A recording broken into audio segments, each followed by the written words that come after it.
Pada episode sebelumnya, kita membahas pentingnya co-pilot yang berani mengoreksi. Kita melihat bahwa keselamatan sebuah sistem seringkali bergantung pada keberanian satu suara kedua yang berani berkata, "Tunggu sebentar." Keberanian untuk mengoreksi keputusan, bahkan ketika itu terasa tidak nyaman, merupakan salah satu mekanisme perlindungan paling penting dalam sistem yang kompleks.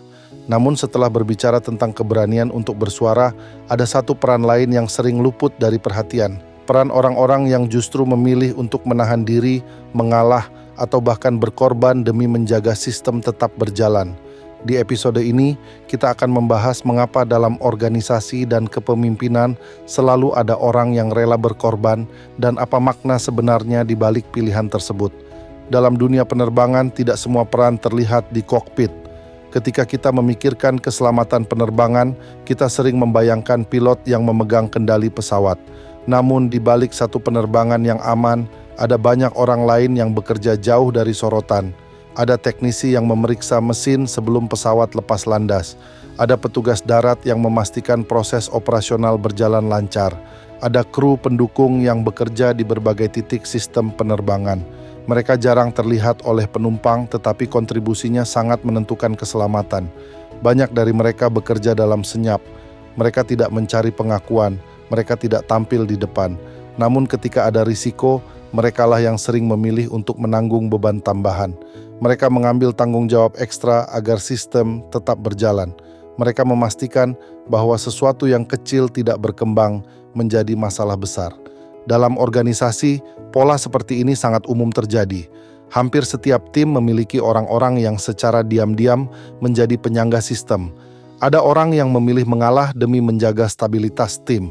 Ada yang menahan diri agar konflik tidak melebar. Ada yang mengambil tugas tambahan tanpa banyak bicara agar pekerjaan tetap selesai tepat waktu. Orang-orang seperti ini sering disebut loyal.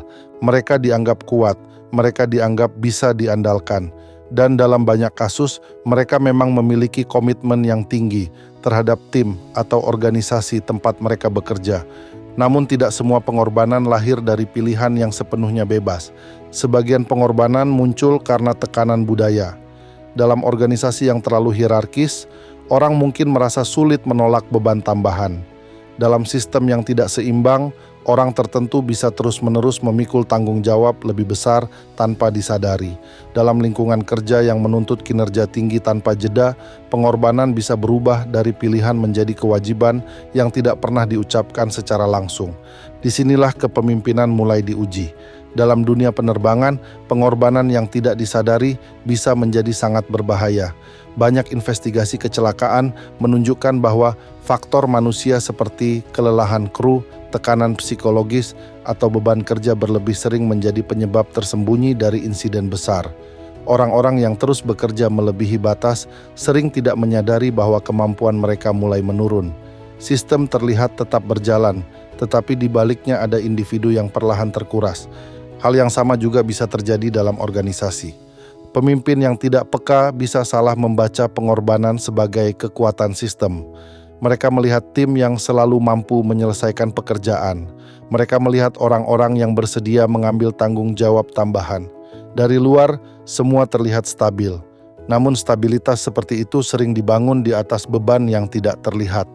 Sistem tampak berjalan dengan baik, tetapi sebenarnya ada individu yang terus menanggung tekanan lebih besar dari yang seharusnya. Jika kondisi ini berlangsung terlalu lama, kelelahan tidak lagi menjadi masalah individu, ia menjadi masalah sistem. Di era AI, dinamika ini menjadi semakin kompleks. Teknologi memang meningkatkan efisiensi. Sistem otomatis dapat mempercepat proses. Analisis data dapat dilakukan dalam waktu yang jauh lebih singkat. Banyak pekerjaan yang sebelumnya membutuhkan waktu lama kini dapat diselesaikan dengan bantuan teknologi. Namun peningkatan efisiensi seringkali diikuti oleh peningkatan ekspektasi. Ketika sistem menjadi lebih cepat dan lebih canggih, organisasi sering berharap manusia di dalamnya juga bergerak lebih cepat. Target dinaikkan, ritme kerja dipercepat, kapasitas dianggap meningkat hanya karena teknologi tersedia. Dalam situasi seperti ini, orang-orang yang rela berkorban sering menjadi penyangga terakhir ketika sistem belum sepenuhnya matang. Mereka menutup celah yang belum diperbaiki oleh sistem. Mereka mengambil tanggung jawab tambahan ketika teknologi belum bekerja sempurna. Mereka memastikan organisasi tetap berjalan meskipun desain sistemnya belum sepenuhnya stabil. Namun jika kondisi ini terus dibiarkan, pengorbanan bisa berubah menjadi kebiasaan yang tidak sehat. Pemimpin yang matang tidak membiarkan pengorbanan menjadi mekanisme permanen dalam organisasi. Mereka tidak hanya melihat siapa yang bekerja paling keras, tetapi juga bertanya mengapa hal itu terjadi. Mereka bertanya, siapa yang selalu mengalah, siapa yang selalu menahan beban tambahan, siapa yang selalu menjadi penyangga ketika sistem tidak berjalan dengan sempurna, dan yang paling penting, mengapa? Pertanyaan ini sering membuka sesuatu yang lebih dalam daripada sekadar masalah individu. Ia sering menunjukkan bahwa ada bagian dari sistem yang perlu diperbaiki. Dalam dunia penerbangan, keselamatan tidak dijaga dengan pengorbanan satu orang yang bekerja lebih keras dari yang lain. Keselamatan dijaga oleh sistem yang dirancang agar beban kerja terbagi secara adil dan terkendali. Jika keselamatan bergantung pada satu orang yang terus berkorban, maka sistem tersebut sebenarnya tidak aman. Dalam organisasi, prinsipnya sama. Pengorbanan sesekali mungkin tidak terhindarkan. Dalam situasi tertentu, seseorang mungkin perlu mengambil tanggung jawab tambahan demi menyelesaikan masalah yang mendesak. Namun, jika pengorbanan terus-menerus menjadi norma, maka itu bukan lagi pengorbanan. Itu adalah tanda bahwa desain kepemimpinan perlu diperbaiki. Pemimpin yang bertanggung jawab bukanlah pemimpin yang paling sering dikorbankan. Ia juga bukan pemimpin yang membiarkan orang lain berkorban tanpa menyadarinya. Pemimpin yang bertanggung jawab adalah mereka yang mampu membangun sistem di mana keberlanjutan lebih penting daripada heroisme. Mereka memastikan bahwa keberhasilan organisasi tidak bergantung pada satu orang yang selalu bersedia memikul beban lebih besar. Mereka memastikan bahwa setiap orang memiliki ruang untuk bekerja secara sehat dan berkelanjutan. Karena pada akhirnya, organisasi tidak dibangun untuk bertahan satu hari atau satu proyek saja. Ia dibangun untuk perjalanan panjang. Dan perjalanan panjang tidak bisa bergantung pada pengorbanan individu yang terus-menerus. Ia membutuhkan sistem yang adil, seimbang, dan mampu menjaga manusia di dalamnya tetap kuat. Di episode berikutnya, kita akan membahas mengajak tim terbang bersama.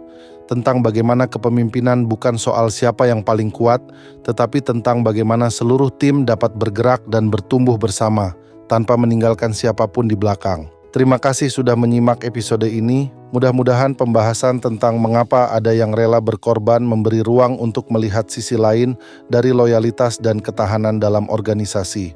Semoga episode ini bermanfaat dan menjadi jeda sejenak untuk meninjau kembali apakah sistem yang kita bangun benar-benar adil atau justru terlalu bergantung pada pengorbanan orang-orang tertentu. Dari kesadaran itulah perjalanan ini berlanjut ke episode berikutnya.